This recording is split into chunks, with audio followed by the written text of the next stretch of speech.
Pemirsa masih di IDX Transaction Closing dan kami juga masih menggunakan Anda untuk bisa berpartisipasi di WhatsApp interaktif kami di 0812 di 8788 di 3723 seperti yang tertera di layar televisi Anda.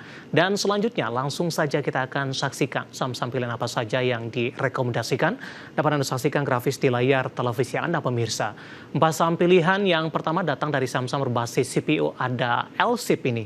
Di mana LSIP direkomendasikan buy on weakness. Kemudian dari sisi supportnya di 990, resistennya hingga ke 1100. BSDE buy on breakout di supportnya di 1020, resistennya hingga ke 1120. Dari consumer ada INDF buy on weakness 7500 hingga ke 8000. Kemudian yang terakhir ada MAPA buy on breakout, supportnya di 1480, resisten hingga ke 1600. Ya, 4 saham pilihan yang direkomendasikan dan lagi-lagi keputusan investasi tetap ada di tangan pemirsa IDX Channel. Baik, kita lanjutkan kembali perbincangan bersama dengan Bapak Nicholas Darmawan selaku Research Analyst Semesta Indovest Sekuritas. Pak Nicholas, langsung saja kita ke saham pilihan pertama untuk LSIP, Pak. Saham-saham berbasis CPO. Anda rekomendasikan buy on weakness. Tapi sebelumnya, Pak Nicholas, sebelum kita akan bahas LSIP, saya mau membahas dari sisi sektornya terlebih dahulu, terutama untuk saham-saham berbasis CPO. Dalam beberapa tahun terakhir kurang dibahas dan juga kurang direkomendasikan, Pak, kalau dari sisi pembahasan program IDX Transaction Closing dalam beberapa waktu terakhir. Ya. Mungkin untuk CPO ya, sedikit menarik. Kenapa? Karena belakangan ini volume dan momentumnya masih mendukung untuk minimal untuk kita trading. Apalagi dari periode Juni ya, sampai dengan bulan November kemarin kita lihat momentum. Dari sisi teknikal memang masih cukup mendukung, walaupun memang beberapa tahun terakhir itu masih kurang diminati karena memang oversupply seperti itu. Cuman kalau kita lihat dari outlook global yang memang mengutamakan alat-alat yang sulit untuk dielektrifikasi untuk beralih ke biodiesel dengan komposisi CPO yang lebih tinggi, kita lihat outlook ke depannya cukup promising despite semua isu yang ada beberapa tahun terakhir.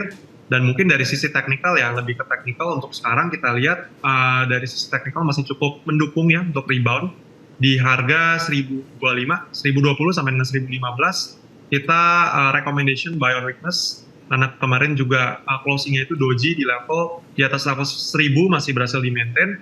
So untuk stop loss itu below 990. Untuk TP-nya kita aim ke level 1070 sampai dengan 1100. Dalam 1 bulan terakhir, Pak, tekanan terhadap LSIP secara teknikal ini sudah cukup dalam karena sebelumnya di pertengahan November masih bergerak di 1200-an. Saat ini sempat ke 900-an dan posisinya sudah kembali ke 1000-an. Nah, bagaimana Anda melihat dari sisi pola LSIP ini dari daya dorong penguatan yang sudah mulai terbatas, Pak, meskipun mencoba untuk bangkit ke atas 1000-an kembali? Oke, mungkin untuk LSIP ya, terkait dengan teknikal yang terakhir memang penurunan cukup dalam dan sebenarnya ini juga jadi salah satu reason kita recommendation LSIP. Kenapa? Karena memang biasanya di tengah penurunan seperti ini harganya itu doesn't move in a straight line, jadi biasanya dia nggak akan langsung turun dalam satu garis panjang.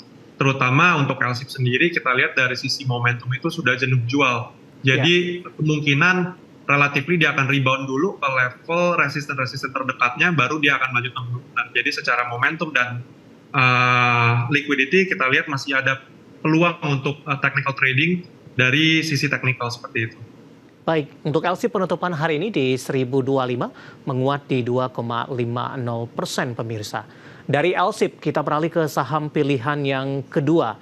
Ada dari properti ini, BSDE, tapi lebih direkomendasikan buy on breakout ini. Analisisnya untuk BSDE, buy on breakout di level berapa, Pak Nicholas? Oke, untuk BSDE kita recommendation buy on breakout di level 1055 karena harga terdistribusi dan membentuk bullish harami di level support, jadi confirmation-nya akan ada di buy on breakout pada candle-nya. Take profit level kita aim ke 1100 sampai dengan 1120. Stop loss kita set di bawah level 1020 untuk invalidation level. Baik, dari sisi outlook, properti bagaimana Anda melihat dengan proyeksi nantinya suku bunga akan diturunkan, kemudian juga program-program pemerintah, insentif-insentif tampaknya masih akan terus berlanjut, Pak Nikolas. Ya, kalau kita lihat seperti yang tadi Mas David mention ya, rencana pemerintah atau Presiden terpilih Prabowo juga mentargetkan 3 juta rumah setiap tahunnya. Beliau sempat mention juga akan bekerja sama dengan swasta untuk di daerah perkotaan. Jadi kalau kita lihat outlook dari sektoral properti itu masih cukup positif. Dan kalau kita lihat juga dari sisi harga sudah terkoreksi cukup dalam, dan ini biasanya picu bargain hunting juga di level support. Terlebih dari sisi indeks juga kita perkirakan untuk minggu ini itu akan relatively accumulation di level support. Jadi untuk sisi outlook ya, naratifnya nggak ada masalah, kita lihat masih cukup positif dengan segala rencana pemerintah terkait properti dan insentifnya. Lalu juga dari sisi teknikal kita lihat sudah mulai rebound dari level support, membentuk pola reversal seperti itu. Rencana kenaikan PPN, Pak, apakah ini akan memberikan dampak nantinya?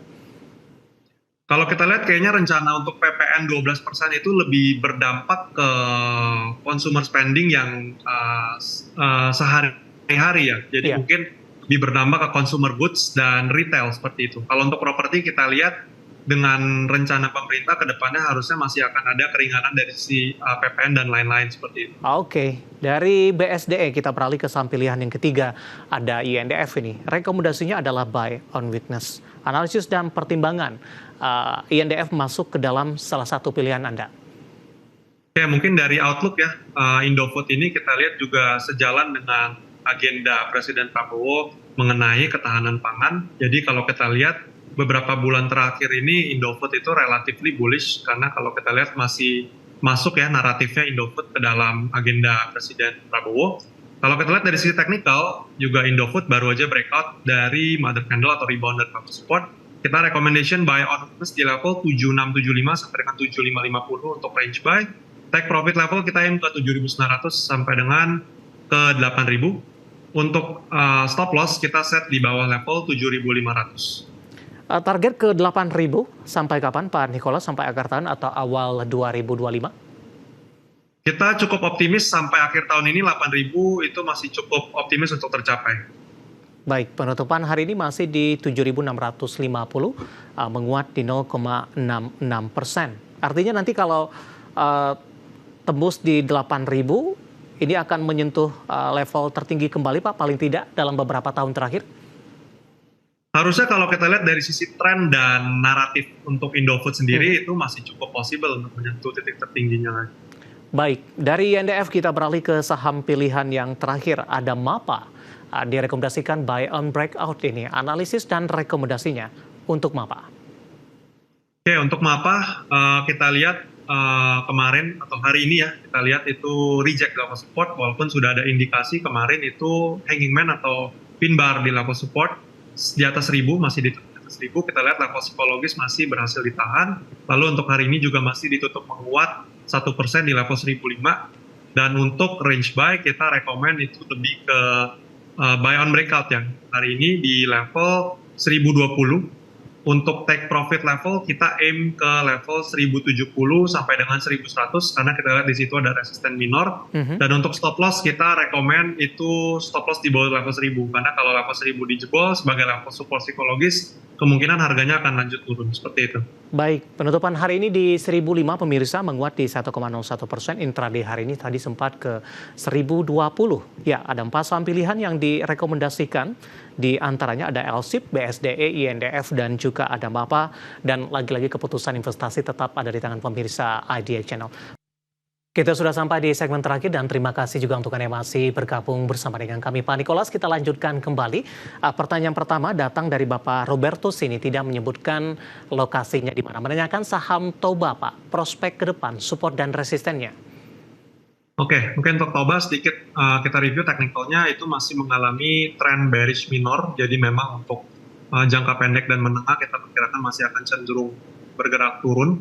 Untuk target price sekarang penurunan kita expect ada di level 440 sampai dengan 438 ya. Jadi mungkin boleh cenderung actionnya wait and see dulu sampai harganya confirm rebound di level support baru boleh mempertimbangkan untuk buy and weakness. Tapi untuk sekarang selama harga masih membentuk indikasi penurunan, kita rasa harganya masih akan cenderung dulu dan kita rekomendasi wait and see dulu. Baik. Kita beralih ke Bapak Anggiat dari Bekasi menanyakan saham Telkom. Kali ini Pak Nikolas, mau Everett Telkom masuknya di harga berapa direkomendasikan? Ya mungkin untuk Telkom karena sekarang juga kalau kita lihat relatively masih bearish trend dan kemarin itu sempat rebound di level support profit level ya di 2.500-an. Jadi memang untuk sekarang kita perkirakan juga masih akan ranging di level tersebut. Untuk akumulasi mungkin kita sarankan di level 2.600 ya. Kita lihat level terendah masih akan dicapai harusnya di level itu sampai dengan ke level 2550-an. Jadi mungkin dua rentang harga tersebut boleh diperhatikan untuk averaging down. Baik, cukup sulit ke 3.000 Pak untuk Telkom sampai dengan akhir tahun? Kalau kita lihat sebenarnya nggak menutup kemungkinan mengingat harganya sudah mulai rebound dari level support, cuman memang secara tren jangka pendeknya harga masih belum mampu menembus resisten minor 2.800 sampai dengan 2.900. Baik. Jadi kalau harganya sudah minimal mampu menembus 2.800, kita lihat ada kemungkinan akhir tahun ditutup di angka 3.000 bahkan sampai ke level 3.100-an. Baik, selanjutnya kita ke Depok, Jawa Barat. Ada Bapak Malvin Sihite. Terima kasih juga sudah bergabung menanyakan MDKA kali ini Pak. Sudah ambil posisi di 2010. Seperti apa profil resikonya untuk MDKA? Oke, untuk MDKA mungkin untuk sekarang masih akan cenderung tertekan ya.